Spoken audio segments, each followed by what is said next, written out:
കണ്ണൂരിൽ KSUക്കാരെ SFIയോടൊപ്പം പോലീസും വേട്ടയാടുകയാണെന്ന് യൂത്ത് കോൺഗ്രസ് സംസ്ഥാന വൈസ് പ്രസിഡന്റ് അബിൻ വർക്കി. ഇതിനെ പ്രതിരോധിക്കാൻ യൂത്ത് കോൺഗ്രസ് രംഗത്തിറങ്ങുമെന്നും അദ്ദേഹം പറഞ്ഞു. കണ്ണൂർ DCC ഓഫീസിൽ മാധ്യമങ്ങളോട് സംസാരിക്കുകയായിരുന്നു അബിൻ വർക്കി. SFIക്കാർ നടത്തുന്ന അക്രമം പോരാഞ്ഞിട്ട് പോലീസിന്റെ ഭാഗത്തു നിന്നും ഭരണകൂട അക്രമവും കൂടി ഉണ്ടാകുന്നത്. അപ്പൊ അതുകൊണ്ട് ഇതിൽ യൂത്ത് കോൺഗ്രസ് ശക്തമായ പ്രതിഷേധം രേഖപ്പെടുത്തുകയാണ്.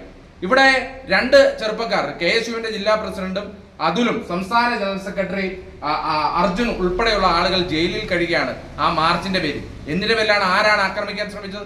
എവിടെയാണ് ആക്രമിക്കാൻ ശ്രമിച്ചത്? പക്ഷേ അവരെ ജയിലിൽ അടയ്ക്കപ്പെട്ടിരിക്കുകയാണ്. അപ്പൊ അതുകൊണ്ട് വളരെ കൃത്യമായി യൂത്ത് കോൺഗ്രസ് ഒരു കാര്യം പറയാൻ ആഗ്രഹിക്കുകയാണ്. ഈ പോലീസ് ഓഫീസർമാർ, പ്രത്യേകിച്ച് പേരെടുത്ത് തന്നെ പറയുന്നു, കണ്ണൂർ ACP രത്നകുമാറും ടൗൺ CI ശ്രീജിത്തും P ശശിയുടെ നിർദ്ദേശം കിട്ടിക്കൊണ്ട് KSUക്കാരെയും കോൺഗ്രസുകാരെയും ആക്രമിക്കാനാണ് ഭാവമെങ്കിൽ പണ്ടത്തെ കണ്ണൂരല്ല എന്നുള്ളതും പണ്ടത്തെ കേരളമല്ല ഇത് എന്നുള്ളതും ഈ പോലീസ് ഓഫീസർമാർ മനസ്സിലാക്കണം. ഞങ്ങളുടെ കുട്ടികളെ ആക്രമിച്ചാൽ അതിന് ശക്തമായ തിരിച്ചടി ഉണ്ടാകും, തെരുവിലടിക്കുവരെ, ഒരു സംശയവും വേണ്ട. ഈ കാര്യത്തിൽ കേസൊന്നും ഒരു പ്രശ്നമല്ല. എപ്പോഴും P ശശി കേരളം ഭരിക്കുമെന്ന പ്രതീക്ഷയും ഇവർക്ക് വേണ്ട. കണ്ണൂർ പണ്ടത്തെ കണ്ണൂരൊന്നുമല്ലെന്ന് ഓർക്കണം. സമരത്തിൽ പരിക്കേറ്റ് ഗുരുതരാവസ്ഥയിൽ കഴിയുന്ന KSU നേതാവായ അർജുൻ കോറത്തിനെതിരെ പോലീസ് വധശ്രമത്തിന് ദിവ്യദൃഷ്ടിയിൽ കണ്ടതുകൊണ്ടാണോ എന്നും അബിൻ ചോദിച്ചു. ചാർജിന് വിധേയമായ ഒരു SFI നേതാവിന്റെ തല പൊട്ടി എന്ന് ആരോപിച്ചുകൊണ്ട് ഇതേ അക്രമത്തിനിരയായ KSUവിന്റെ പ്രവർത്തകർക്ക് നേരെ ജാമ്യമില്ലാ വകുപ്പ് പ്രകാരം വധശ്രമത്തിന് കേസെടുത്തിരിക്കുകയാണ്. വളരെ ഗുരുതരമായ അവസ്ഥയിൽ നിങ്ങൾ ഇന്ദിരാഗാന്ധി ആശുപത്രിയിൽ ഒരിക്കലെങ്കിലും പോയി നോക്കണം.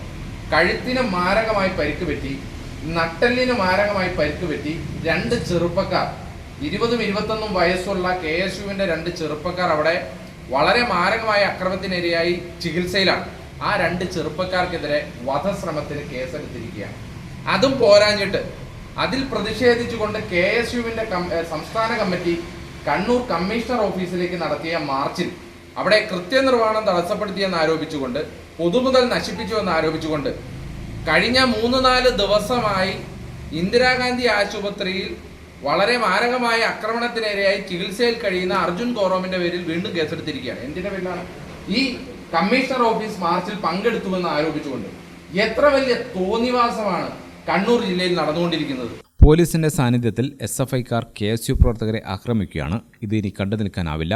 ക്യാമ്പസുകളിൽ KSUവിന്റെ വസന്തകാലം വരുന്നത് തടയാൻ പോലീസിനെ ഉപയോഗിക്കുകയാണ്. SFIയെ രാഷ്ട്രീയമായി ഞങ്ങൾ കാലാകാലങ്ങളായി പ്രതിരോധിക്കുന്നുണ്ടെന്നും അബിൻ വർക്കി പറഞ്ഞു. ഗ്രാമിക ന്യൂസ്, കണ്ണൂർ.